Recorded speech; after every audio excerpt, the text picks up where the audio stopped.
राम मंदिर में एक बार फिर हुई हैरान करने वाली घटना। दोस्तों, यह घटना प्राण प्रतिष्ठा से पहले की है, जब चारों तरफ खुशी का माहौल था। वहीं एक ऐसी घटना राम मंदिर के गर्भगृह में हुई, जिसे देखकर भारत सरकार के भी रोंगटे खड़े हो गए। राम मंदिर में जब मजदूर काम कर रहे थे, तभी अचानक मंदिर के गर्भगृह में एक भूकंप सा आता है, जिसके बाद सभी लोग डर से जाते हैं कि आखिर यह सब हो क्या रहा है। तभी मंदिर के गर्भगृह की एक दीवार गिरती है, जिसमें एक गुफा का रास्ता होता है।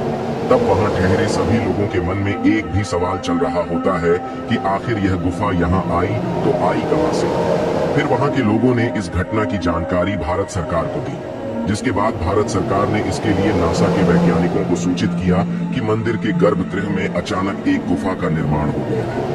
दोस्तों, ये घटना उस समय की है जब देश भर में राम लल्ला के आने का जश्न मनाया जा रहा था और चारों तरफ राम नाम की गूंज थी। राम मंदिर बनने से न सिर्फ सनातन धर्म की जीत हुई, बल्कि यह अयोध्या नगरी की उन्नति का भी एक स्रोत बना।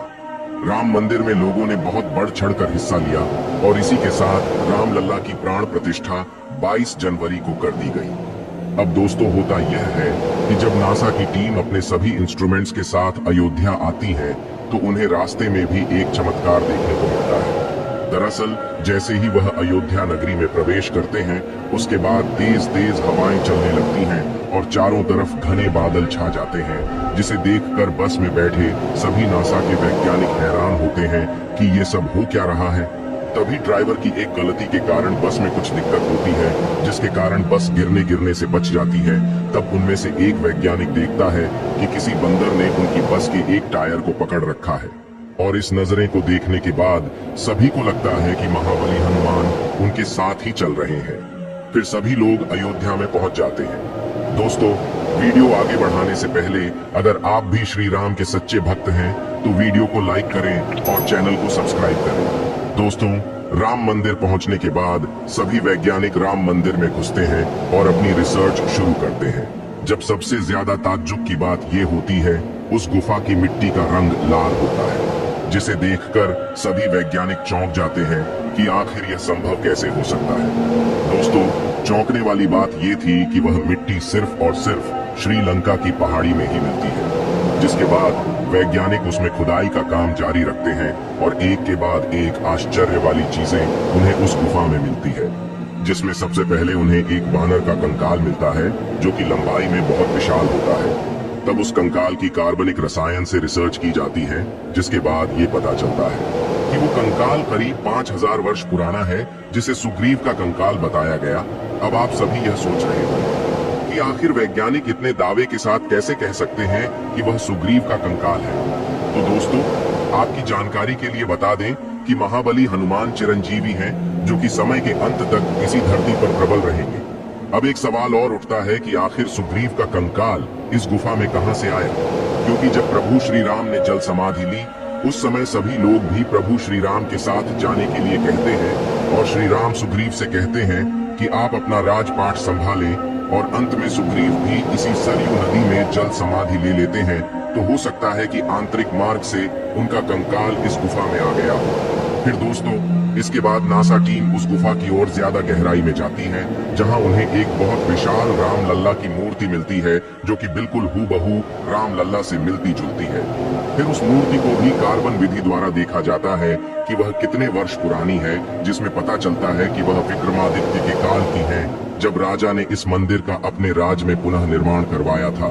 दोस्तों, राम मंदिर प्राचीन काल से ही विवादित मुद्दा है, क्योंकि इस भूमि पर कई बार मंदिर निर्माण किया गया और फिर मुस्लिम पक्ष द्वारा तुड़वा दिया गया। लेकिन दोस्तों, ये मूर्ति इस गुफा में आई तो आई कहां से, इस बारे में कोई खास जानकारी नहीं मिलती। इसी तरह से गुफा में आगे बढ़ते बढ़ते वैज्ञानिक लगभग बिहार के सीतामढ़ी के पास पहुंच जाते हैं, जहां उन्हें एक विशाल सोने का टूटा हुआ धनुष मिलता है, जिसे रामायण काल का बताया गया। और यह भी रिसर्च किया गया कि वो धनुष वही है जो कि श्री राम ने सीता स्वयंवर में तोड़ा था। दोस्तों, यह धनुष बहुत ही विशालकाय था, जो कि बिल्कुल शुद्ध सोने से बना हुआ था। ये सभी इस बात का प्रमाण है कि रामायण कोई काल्पनिक कहानी नहीं है, बल्कि एक सच्ची घटना है, जो कि हमें समाज के आचरण के बारे में ज्ञान देती है। इसलिए यदि आपने अभी तक कमेंट में जय श्री राम नहीं लिखा है, तो जल्दी लिखें। दोस्तों, इस गुफा में नासा वैज्ञानिक जितनी गहराई में जा रहे थे, तब सभी के मन में एक डर भी था कि कहीं ये गुफा बंद न हो जाए। लेकिन फिर भी प्रभु श्री राम का नाम लेते हुए सभी आगे बढ़ते जाते हैं और उन्हें पॉजिटिव एनर्जी देने के लिए एक बंदर भी उनके साथ आगे आगे चलता है, जो कि कहीं ना कहीं महाबली हनुमान का ही रूप था। दोस्तों, ये गुफा बहुत ही लंबी थी, जो कि अयोध्या को श्रीलंका से जोड़ती थी, जो कि सप्त चिरंजीवी रावण के भाई विभीषण ने बनवाई थी, ताकि वह समय समय पर प्रभु से मिलने अयोध्या आ सके। और दोस्तों, अंत में जो हुआ उसे देखकर तो नासा टीम भी उनके आगे नतमस्तक हो गई, क्योंकि जब उस गुफा का अंतिम छोर आया था, वहां एक साधु तपस्या कर रहे थे, तो उन्हें देखकर सभी डर गए। जिसके बाद उनसे पूछताछ के दौरान उन्होंने बताया कि मैं विभीषण हूँ और मैं प्रभु श्री राम के कल की अवतार की प्रतीक्षा कर रहा हूँ, जो कि बहुत जल्द इस धरती पर जन्म लेने वाले हैं। सभी वैज्ञानिक हैरान हो गए, क्योंकि विज्ञान इस सभी शक्तियों को अंधविश्वास मानता है, लेकिन जब उन्होंने साक्षात विभीषण को उस गुफा में देखा, तो उन्होंने भी सनातन को सत्य मान लिया। तो दोस्तों, अगर आप भी अभी तक अयोध्या राम मंदिर नहीं गए हैं, तो जल्द से जल्द वहां जाने का प्लान बनाएं। तो इसी के साथ वीडियो में अंत तक बने रहने के लिए धन्यवाद दोस्तों।